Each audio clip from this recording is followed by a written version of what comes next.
Okay, so I take my spider. Reason why I'm doing this is I don't like the shapes and everything. What I'm doing is using the little spider almost as an armature, right? Rather than having to do a spider sculpture, I just use this as the armature, as a guide. And next, what I do is I kind of bend the legs. And for this part, if I need my hot gun, I get my hot gun out on the lowest setting, and I kind of really put heat on the plastic without melting it so that I can bend things a lot easier, and then it stays in the shape that I want it, right? But this is working pretty good. This is soft plastic, and I just want to give those legs a nice kind of shape so that the spider can stand up as best as possible. Now, I may have to fix some of these legs, but that's okay. Um, what I will do, you could see with this one, is just sculpture the areas that are missing that I need in the anatomy to make the spider look, different. Okay.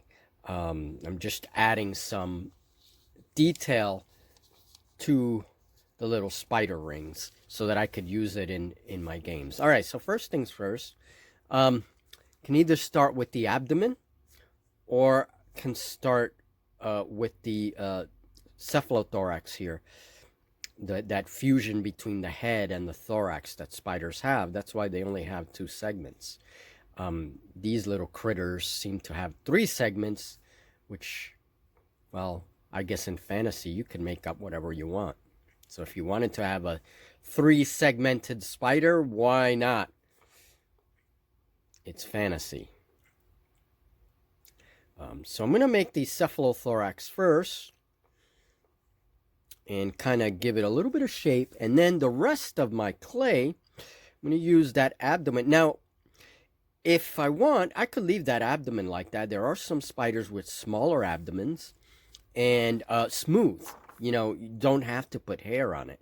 I'm going to put hair on these, but check out how many spiders I have. Look at all those spiders. I can go to town and make all kinds of spiders, and I can use this on my terrain pieces, like for Rangers of Shadow Deep, right? If I want to have a tree where there's a spider nest, I know there's an adventure that you do that has giant spiders for Rangers of Shadow Deep. There's also ice spiders in Frostgrave.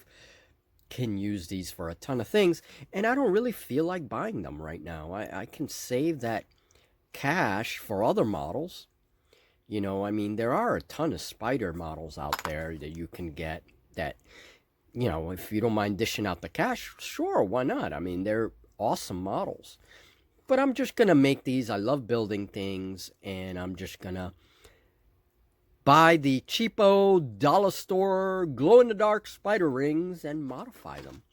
So this one's going to have like a thicker abdomen, looks like. Maybe not.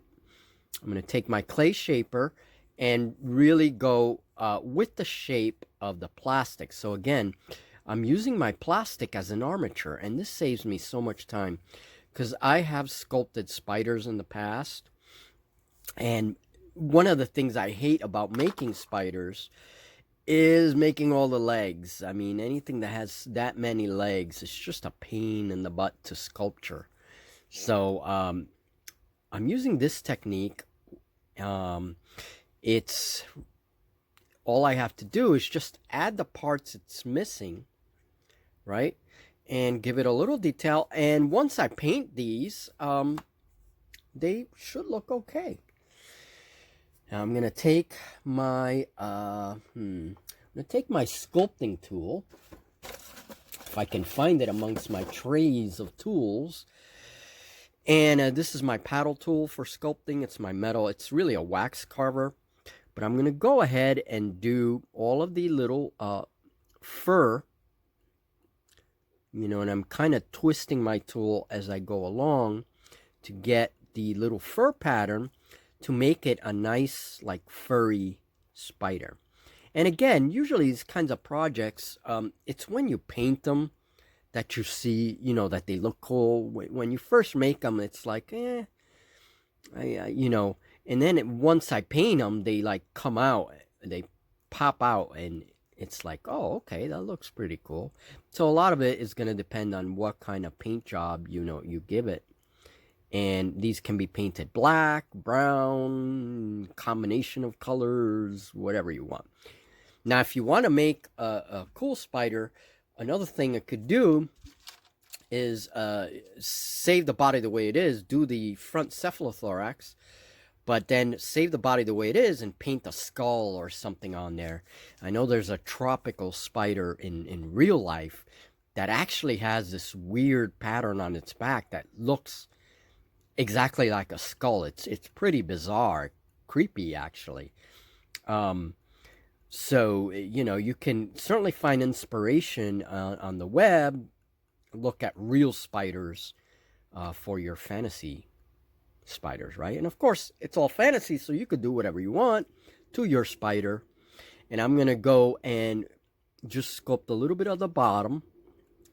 I don't worry too much about the bottom, but I do want the green stuff to cover everything so that it stays on. It doesn't like fall off. And this, once it dries, forget it. You'll have to break the spider to get it off. So I do a little detail on the bottom as well. Why not? And then just, okay, now here, I look at it from all different angles. And here I want to kind of give it a little bit of a shape there. So when you look at it from the side view, it's not too bad. And then I got to do my fur over. So you get the idea. Now, and notice how I shaped the cephalothorax gives you kind of a... You'll have to look at spiders to see what I'm talking about, like the different shapes. It varies so much, you know. And of course, these are fantasy critters, so we're not really caring so much about the natural shapes. We just want to do something that has 8 legs and looks like a spider. Okay. So, now what am I? I'm going to do, I'm looking for my tools here. Take my smallest clay shaper. And this is a ball tool, actually. And I'm going to make my eye holes. Okay, there's one there. And these are going to be kind of big. And this is just guiding me where I'm going to put the little eyes. But you can leave them as holes as well. No reason why not. And you can kind of paint those later. And so this one has a very wide cephalothorax. And that's cool. They're all different. Kind of what I wanted. And I can use these in oath mark, you know, to add to my original spider collection. So this way I can have the maximum number of giant spiders, and they're pretty good in size. I'm going to get a figure pretty soon. These are, you know, these would be terrifying if they were the size that they depict. Now I'm going to fix this a little. Oh, this one is actually hardened already. I'll fix these joints. These are the joints here. And it could be fur. You could do fur if you wanted to in these areas. And I'm not finished with the legs. I will do a little joint on each of these. Make like a little bit of fur. Okay. And just make sure I have my eye patterns here. Okay, and you see the little palps that I made. Now when I paint this, it should look cool. And just kind of shape the eyes. Make sure the eyes are still soft on this one. So I got to be very careful.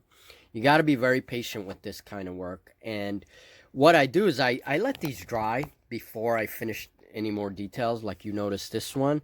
I let it dry fully. Let the fur dry. So then now I work on the cephalothorax. Or sometimes I'll do both the cephalothorax and the abdomen. And then let that dry before I add, you know, any more details. And this is just so to avoid messing up details that I made that I like, right? And then all of a sudden I go and touch it without thinking, and I ruined the whole, like, all the detail.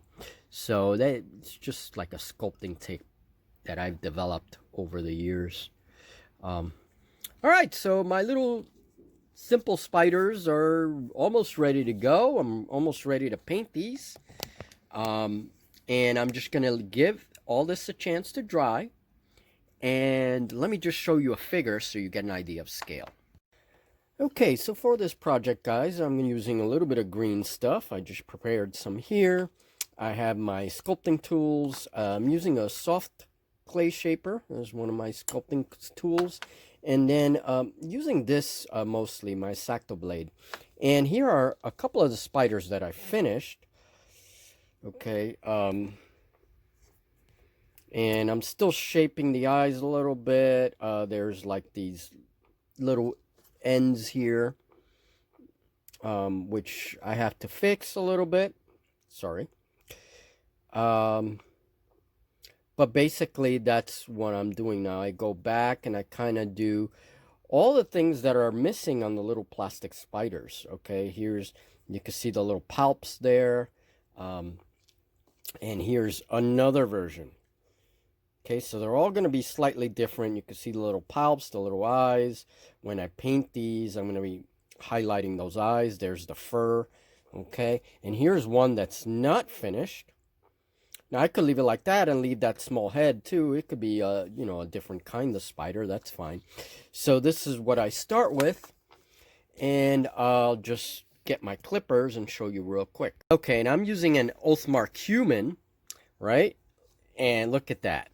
I mean, they're just great for giant spiders. That would be terrifying.